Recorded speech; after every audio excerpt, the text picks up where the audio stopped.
Well, I've seen that thing probably 300 times, and it's still inspiring to me. And I hope you all enjoyed it and paid attention to the credits at the end, because all the talented people and companies who were shown there contributed their time and talents pro bono. I'd like to especially call out a few of them. Aaron Tompkins, who was the editor on it, and actually helped set the tone for all of these afterwards at Rock, Paper, Scissors. Jan DeSanto at Apollo Studios out of Canada for the great score, and Umbrella Studios, who did the opening titles. And those are on all the opening titles are on all the spots, so I thank all of them.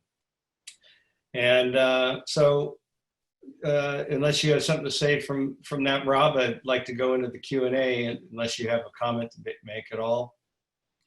I mean, I've only seen it twice, and I want to see it again. It really is inspiring. I feel like, I don't know, a nobility about what we do every time, I see something like that with Lee. So yeah, kudos to you guys. Great job. And like his story, he didn't follow a path that had to take you through college and take you through schools. And I think agencies need to get back to that. This one thing I spoke about last week with Jimmy is that, for a long time, agencies used to teach advertising. I made this quote that David Ogilvy used to say. It says, our agency does two things. We do advertising for clients, and we teach young people advertising. And when I left, getting out of the Air Force, I got a job at Leo Burnett, and they had a training program. And so I learned in my craft, began my craft at Leo Burnett.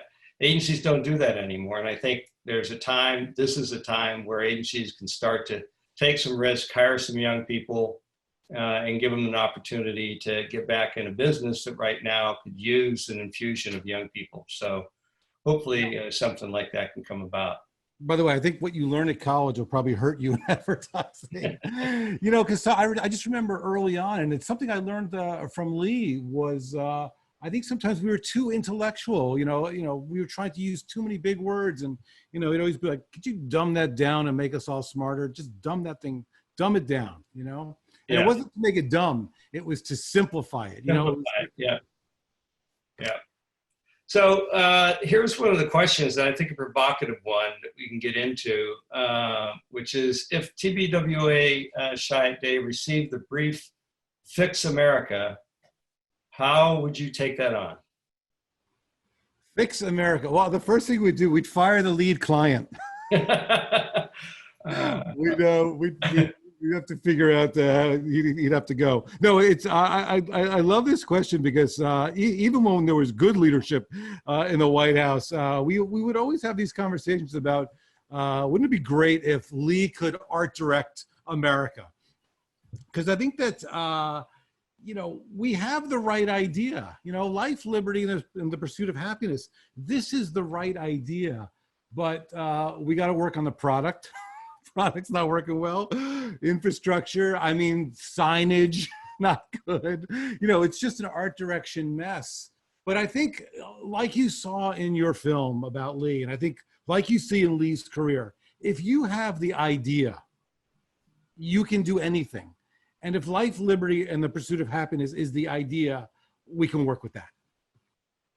And make it equal for everybody. Oh, absolutely. Which still is, as we've woefully seen over these past couple of months. Yeah. The first part of the idea needs work, but the life, liberty, the pursuit, well, if we can get that for everybody, will be amazing. All right.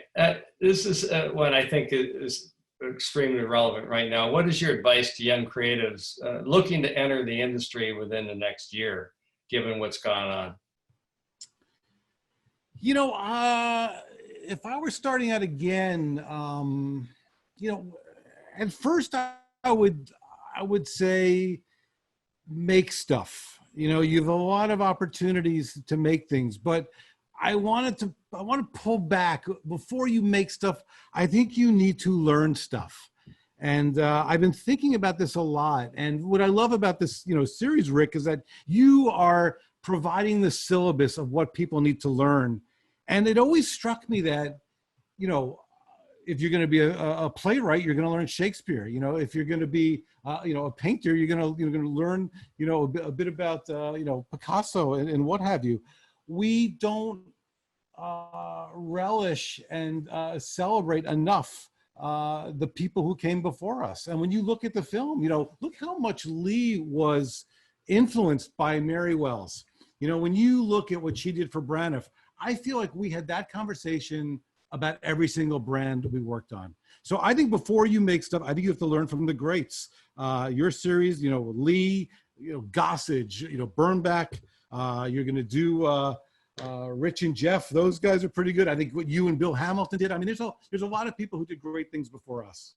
Well, that's one of the things I learned at when I went to the VCU Brandcenter and headed up that a lot of the students, you know, do not know who went before them. And it used to be, and this is going back, so a lot of the people listening to this are going to roll their eyes going, okay, these old guys are talking about shit that doesn't matter. But in fact, you know, we used to look at all the awards books and know who did what and what agency did what. And were inspired by them, and then also wanted to go work for them. Like you said at the beginning, the work is what one of the things that, as you were in college, that drew you to Chiat. That's what drew me to Chiat. I was in Chicago working at Leo Burnett and then a couple other agencies. And I always wanted to be at Chiat. So I made it my goal to try to get there. But you memorized and knew who those agencies were, who the people at those agencies were, what clients were doing the work. Now, everything's so disposable. The work comes up, and even before the Super Bowl, which is always sort of the highlight of the industry. You know, you don't know who did it. You see the work because it's exposed, but you don't really know who did it. You might, if you're really pursuant, try to find out what agency did it, but knowing what art director, creative director, writer, whoever it was, is very difficult to find out. And so we need to really celebrate, you know, the people who have built this industry up, and sort of the way we learn history when we go to, you know, in school. We've not really celebrated the history of our industry, which is why I decided to try to do this series. But I can tell you, I've shown this to several schools, many schools, and even went back to the Brandcenter and asked people how many knew who Lee Clow was, and you get a smattering of hands out of 200 people that are going to school to get in the business. So I think, you know, your point is very well taken, that you need to study and know what went before, so that you know where things are and how you can navigate it. So, yeah. And the skills, because I think if I look at a post, it's still the same tools. I need an image, I need some words, you know, and one of those things, whether it's the word or the picture, is going to have to be somehow weird. Yeah. And stop you. Yeah. All right, we'll go to the next one. In many ways, advertising has involved getting clients to take chances in today's especially risk-averse landscape. What are some tips to help creatives convince clients to either build courage or stay courageous if they have been in the past? Ooh. Yeah, the courage question. You know, I think that there's no magic formula. There's no Svengaliness you can do. But I do think, and what I'm starting to see is that there's bravery in diversity. You know, the more diverse the team, the less you can, the less you'll be intimidated by that you'll offend somebody. Because if the team's diverse, the team is somehow representing who the audience can be, and therefore you can have more confidence in what you're saying. So I think that there's a clue in diversity. I think that's something that was a big point that we discussed with Jimmy last week, and his point was not only do you need to just take a chance and bring some people in that might not look like you, that actually represent a much larger portion of the country, but then let them do what they do and not restrict them, and put your lens on top of that, which a lot of Yeah. people end up doing. So absolutely, I think the more diverse we can make this, which is why, again, this series includes, Tom Burrell and Carol Williams and Jimmy Smith, is that we want to show people of color that there's an opportunity and in this business, and again, it's not a clean path getting into it. Yeah. By the way, I worked with Jimmy, 2008. I mean, we had a magic moment at the agency. It was we were probably the most diverse we'd ever been as a department, between Jimmy Smith, Jayanta Jenkins, Donna Lamar. I mean, you name it. And we did our best creative work. We were our most profitable.